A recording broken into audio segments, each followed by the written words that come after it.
Become a Golden Knight today and never miss a video by clicking that subscribe button and that bell. Anyway, on with the video. Hello my Golden Knights, it's richyrichgold here, and welcome back to Greenville Car Reviews. Now in this episode we will be reviewing the 2020 Celestial Type-5. Let's get into it. Okay, so the way you're going to actually go ahead and find this vehicle is first of all go over to the dealership, and then without searching or scrolling for it, you're just going to go up into filters and go ahead and click electric pass, and that way you should be able to find it pretty easily. So there's a bunch of different ones there, and you might get confused, but no, the one that we're reviewing over here is probably one of the most expensive Celestials. Of course, except for the 2022 one right there, as well as the Type 7. But right here, the Celestial Type 5 for $78,000.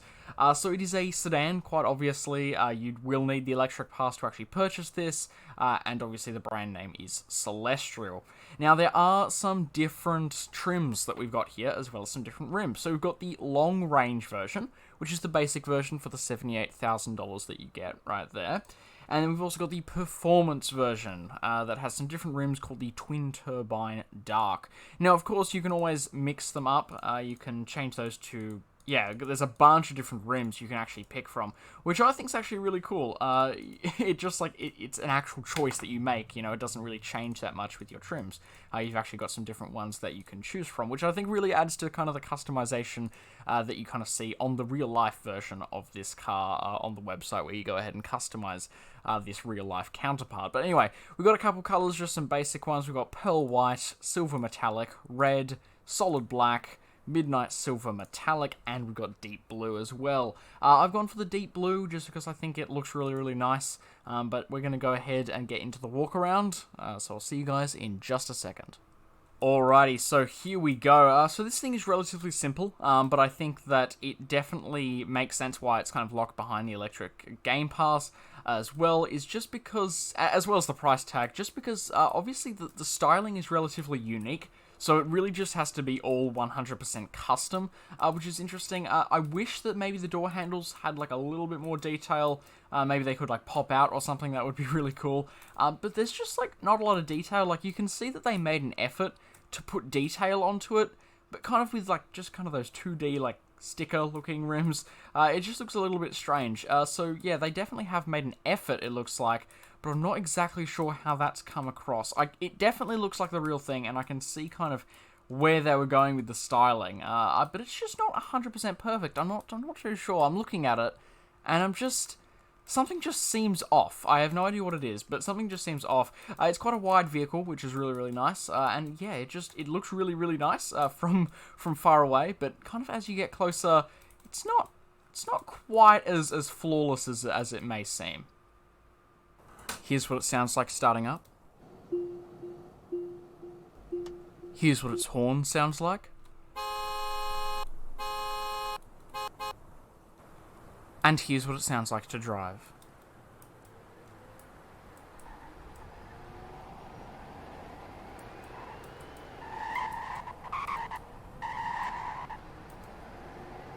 Alright, so we've got our running lights right there, and once we actually turn on our headlights, we've just got two pretty simple kind of ones that fit really well on the front. I like how they fit properly. It looks really, really nice there. Over here on the back, just got the nice kind of ring one, which I think really just looks good. It almost just looks like it's kind of foggy, but I just think that it looks absolutely fantastic with these lights. They just look so, like, it's just exactly what you need, if that makes sense.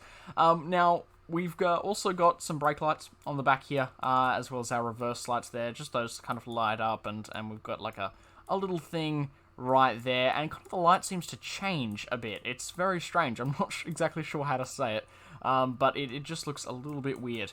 But anyway, let's go ahead and check out the blinkers. Okay, so surprisingly for our blinkers, we don't have any large ones on the front. We just got at least two tiny little ones at the bottom, which is really interesting and a little bit of a letdown. But at least we do have some kind of weird-looking yellow ones on the back. It kind of, I feel like, is supposed to kind of wrap around, but it's really just two little lights, which is a little bit weird. And we've also got none on the mirrors, which is a little bit of a letdown as well. So, yeah, it hasn't actually blown me away for these blinkers. The 2020 Celestial Type-5 is based off of the 2020 Tesla Model S in real life. One thing I noticed when I was lining up for the 0 to 60, it kind of seems a little bit jumpy, kind of when you reverse. The acceleration is just set to so high that it's just a little bit strange. But anyway, we're going to just hold down W, which doesn't really make a huge difference because there's not a whole lot of revving involved. But anyway, we're going to go ahead and start the 0 to 60 miles per hour, or 0 to 100 kilometers an hour, right about now. Okay, it started. Should have some high acceleration here. Yep. Okay, there we go. So that's just a little over 5.5 seconds. It looks like, or maybe exactly 5.5. I'm not too sure. But pretty good. Top speed of... Come on. Okay, 147, which is 238 kilometers per hour right there. Everything is braking. Goodness gracious, I hit that wall a little too hard there. Anyway, let's go ahead and see what this thing is actually like to drive. Alright, so as I said before, the acceleration is interesting, as well as with the deceleration. It's interesting, but we're going to obviously get into that just a little bit later. The handling feels very sharp, and I do like it, but it does really, as you can see there, kind of, spin the tires a little bit, which kind of creates some smoke, and it's a little bit annoying to have that tire smoke happening to you all the time. Which, I mean, it kind of helps in corners a bit, but it just seems a little bit jerky. Just overall, the car just seems a little bit too jerky for my taste. Brakes are pretty good. Yeah, I'm going to say that they're pretty good. They're not the best, but they're quite good. They bring you to a safe stop, if that makes sense. Acceleration starts off relatively slow, but then just absolutely picks up and takes off. And what's really interesting about the top speed is that it actually kind of keeps going on. So I'll try and show you guys this. We've never really done this before, but I showed you in the 0 to 60. Once you kind of get to what you think is going to be the top speed, like around, 143 or something, it just tends to keep going until you reach 147. And then 148. My goodness. Okay, so I thought the top speed was 147, but it's actually a little bit more than that, which is really, really funny that it kind of tricked me there. But yeah, I mean, it's not too bad. What's something that's really weird is that the acceleration is actually quicker in reverse, which just absolutely baffles me. But anyway, we're going to go ahead and get into the rating and all the rest of it now. Alright, now someone was asking me how I actually see how much the vehicle sells for. It's pretty easy. You just go over to the vehicle, click the little bin there. Don't worry, it's not going to get rid of it. And right there you can see the amount that it sells for. So it sells for $67,860. So you're not losing a whole deal. You're still losing the regular amount. But as always with your different vehicles, you want to make sure that you are going to keep it if you do end up buying it, especially for expensive vehicles and if you don't have a lot of money. Alright, so in the sedan class, it is time to rate this vehicle. Now, it is going to be tricky. I do have to say, I'm going to have to go ahead and give this thing a 6 out of 10. And it's just for a couple reasons. First reason, obviously I really like the bodywork. The bodywork is nice.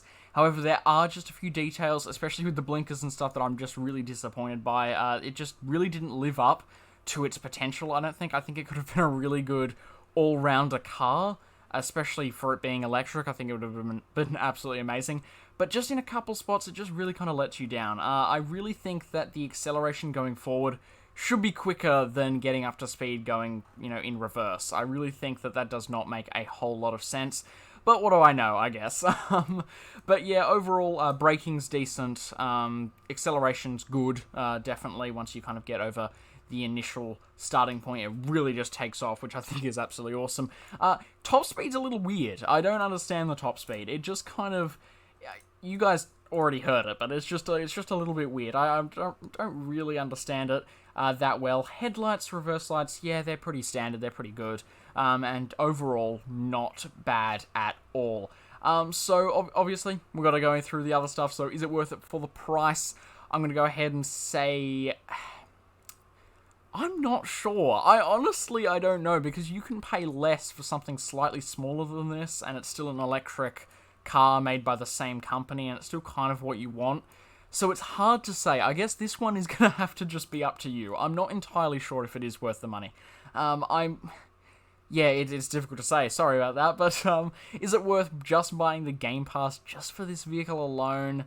I'm going to say no, just because I'm worried that you guys would be disappointed if you just, got your Robux, spent the, however much it is, I don't know, 400 Robux or something, to actually go ahead and buy this Game Pass. It might be a little bit cheaper than that, I'm not too sure. But yeah, I feel like you would be disappointed if you just bought it for this car in specifics. So yeah, anyway, that's what I think about the car. If you do agree with me, go ahead and let me know in the comments section. If you don't, go ahead and let me know in the comment section below and tell me why, because I really would like to know. Obviously, I'm still answering and reading every single comment that pops up. Sometimes I will take breaks in actually reading and answering all the comments, so if I don't answer for a couple of days, just please do excuse me, because I will definitely get around to it eventually. But thank you all very, very much for watching. Hope you did all enjoy. Hope you found it useful as well with our Greenville car reviews series. But yeah, that's going to do us for today, so I'll see you all in the next video. Goodbye, and Merry Christmas. By the way, guys, I am trying to get into the Christmas spirit, as you probably heard by the end of that. I do have a Santa hat that I was going to put on, but I completely forgot to when I started recording this video, and I didn't want to have to go back and do it again or start off randomly with the Santa hat, so please do excuse me, and have a nice day.